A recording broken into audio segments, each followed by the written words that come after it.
अंदर अंदर हॉल के अंदर पहुंच जाए।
तेरे चरणों में शीश नवाया, मेरे खाते गुरु तेरे भागे बोले नाम की मोहब्बत ओ मैंने नाम नाम धन पाया, तेरे जीवन में रब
आया। तेरे जीवन में रस आया, तेरे सतगुरु के भागिनी, तेरे नाम की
क्यों हो अनाथा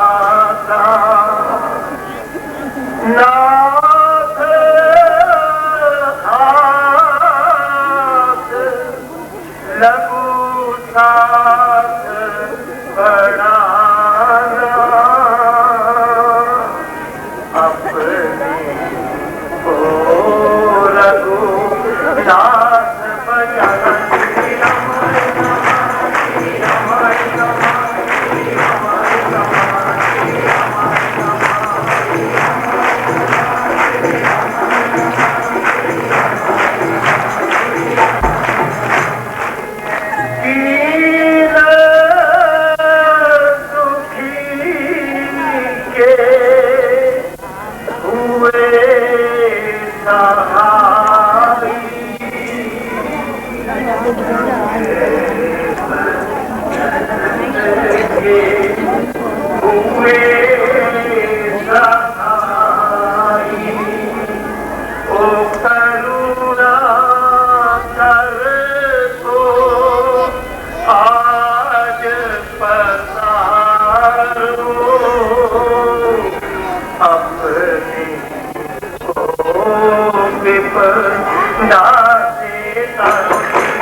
स्वामी जी महाराज अक्सर एक बात कहा करते थे कि अनंत जूनियों में भटकता हुआ ये जीव आत्मा इस देव दुर्लभ चोले मानव की जूनी के अंदर आया करता है।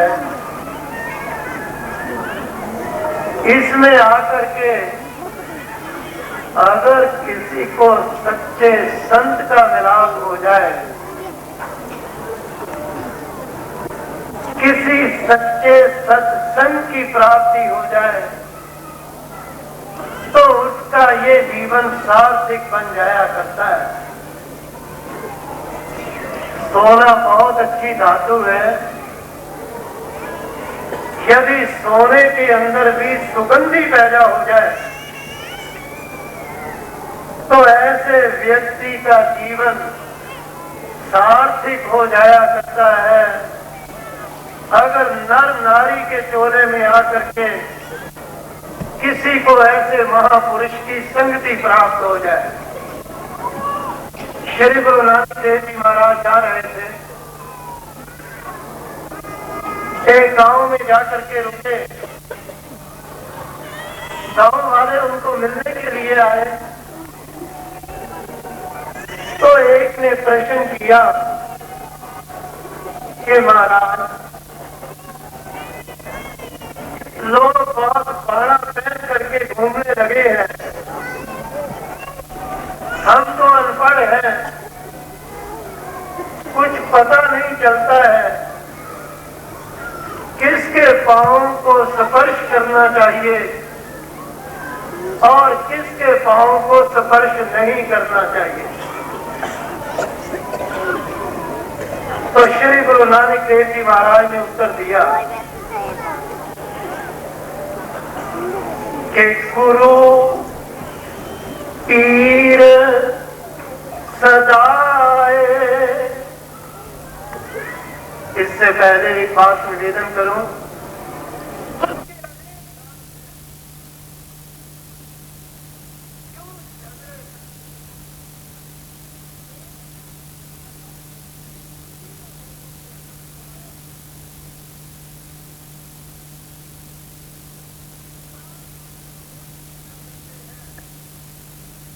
जो उसको सर्वव्यापक मानते हैं, सर्वशक्तिमान मानते हैं।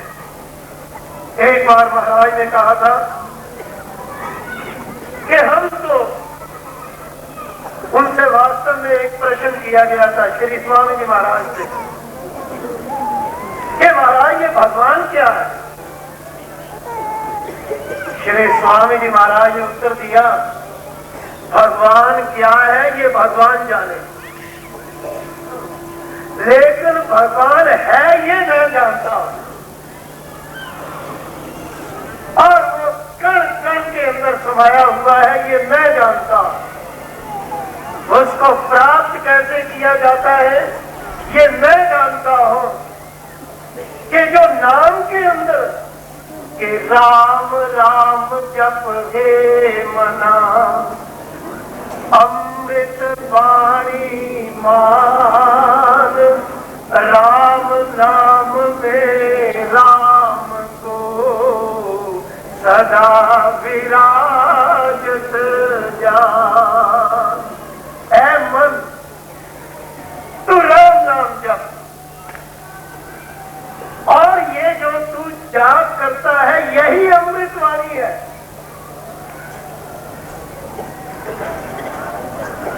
कि वाणी है गुरु। श्री गुरु नानक देव जी उत्तर देते हैं, अमृत वाणी कैसे? कि वाणी है गुरु, गुरु है वाणी, बिच वाणी है अमृत सारे। कि ये जो वाणी है यही गुरु है, और जो गुरु है वही वाणी है। वाणी के बीच के अंदर सभी प्रकार के अमृत होते हैं। श्री स्वामी जी महाराज से पूछा कि महाराज अमृत से क्या तात्पर्य? महाराज ने उसका उत्तर दिया कि अमृत के अंदर रस होता है, अमृत के अंदर स्वाद होता है, अमृत के अंदर संतुष्टि होती है, और अमृत का पान करने वाला व्यक्ति जन्म और मृत्यु के चक्कर से रहित हो जाया करता है। तो श्री गुरु नानक देव जी महाराज से ये पूछा गया कि किसके पांव को स्पर्श करें, किसके पांव को स्पर्श ना करें। पता तो कुछ चलता नहीं, किसके पीछे लगे किसके पीछे ना लगे। तो उन्होंने बड़ा सुंदर उत्तर दिया। उनके संपर्क में मुसलमान बहुत होते थे, मुसलमान भी उनके शिष्य थे, और वे उनको नानक शाह के नाम से पुकारा करते थे। तो उन्होंने बड़ा सुंदर उत्तर दिया कि गुरु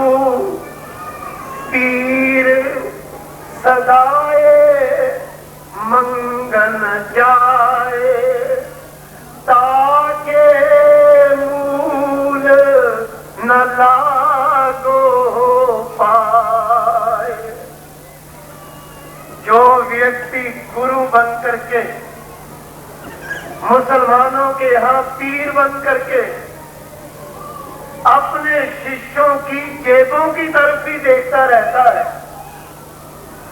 चंदे एकत्रित करता रहता है, जनता से धन ही बिटोरता रहता है। श्री स्वामी जी महाराज के स्वरूप परम पूज्य श्री प्रेम जी महाराज ने एक बार बात कही थी। महाराज ने ये कहा, अरे साउथ के अंदर जा करके देखो, बड़ी बड़ी बिल्डिंगें बन गई, बड़े बड़े मंदिर बन गए, लेकिन आज वहां पर कोई दिया जलाने वाला नहीं मिलता।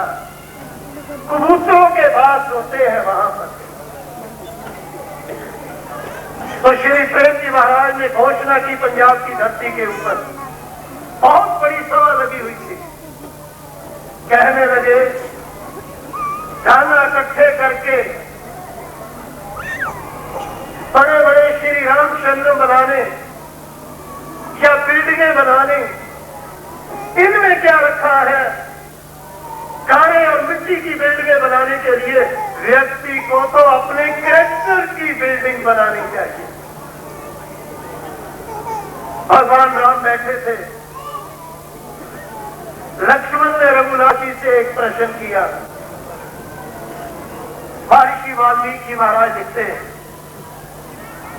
कि महाराज, खिला हुआ सुंदर गुलाब का फूल, अति सुंदर, और नौजवान सुंदर देवी, इसको देख करके किसका मन चलायमान नहीं होता?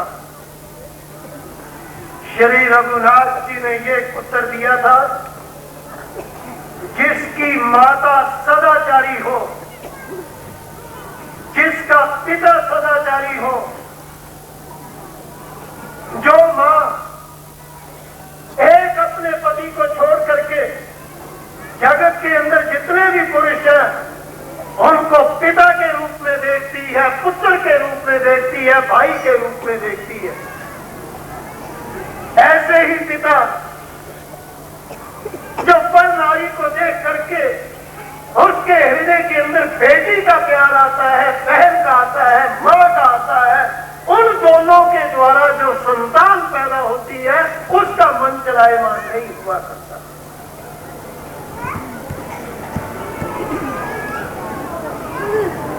तो श्री प्रेम जी महाराज ने कहा, अपने कैरेक्टर की बिल्डिंग बनानी चाहिए।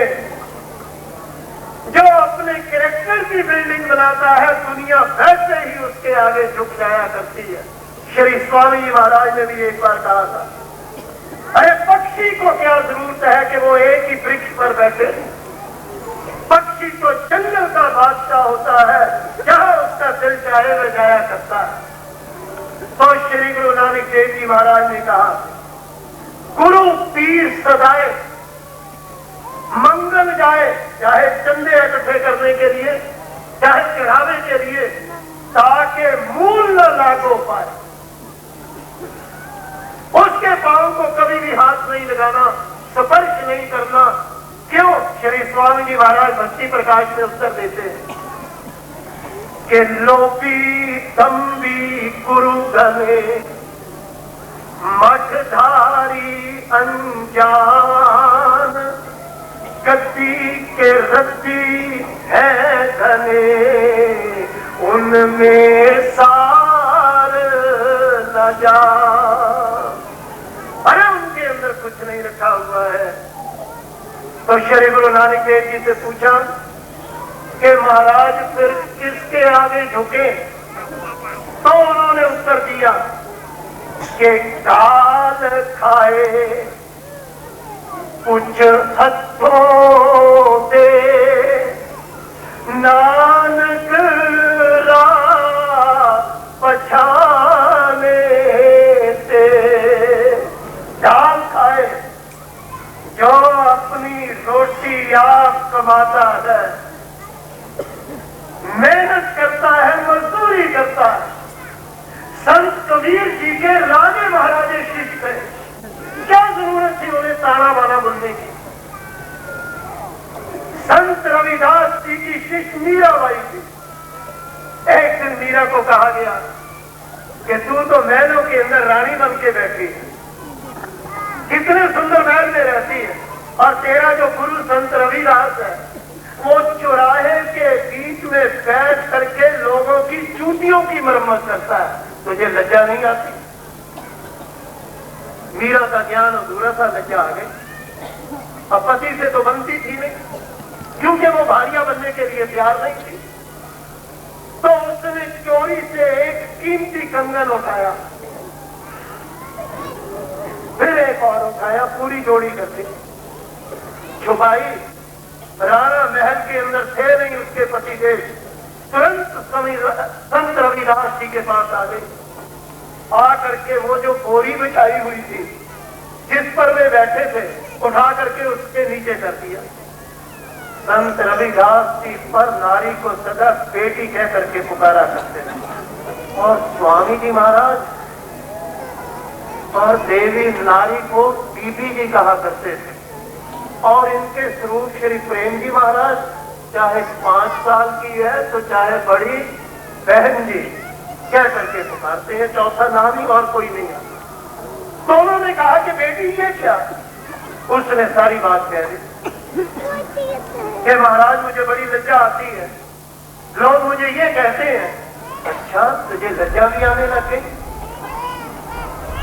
तो फिर कि महाराज इसको बेच देना, इससे बड़ा धन मिल जाए, बढ़िया प्रकार का रहने के लिए मकान बना देना और अपना कोई कारोबार करना। कहने लगे अच्छा कुछ और?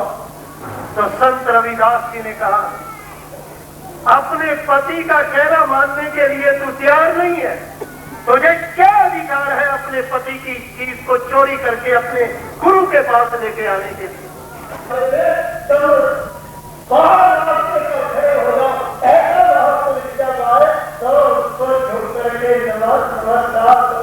क्योंकि ऐसे जो संत होते हैं जिनका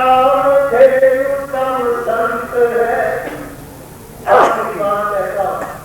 कि चिंता मरी समझा पूरे करे सुकामना, मुखमान है चिंता मरी, एक संस्कृत रतन होता है, सफल होता है। और ये बहुत पसंद किया हुआ है मेरे वाले, चिंतन करके अपने जीवन को साथ से चलाना चाहिए, परमेश्वर की कृपा को प्राप्त करना चाहिए। जिस महापुरुष के साकार रूप में दर्शन करने के लिए आपकी आंखें लगी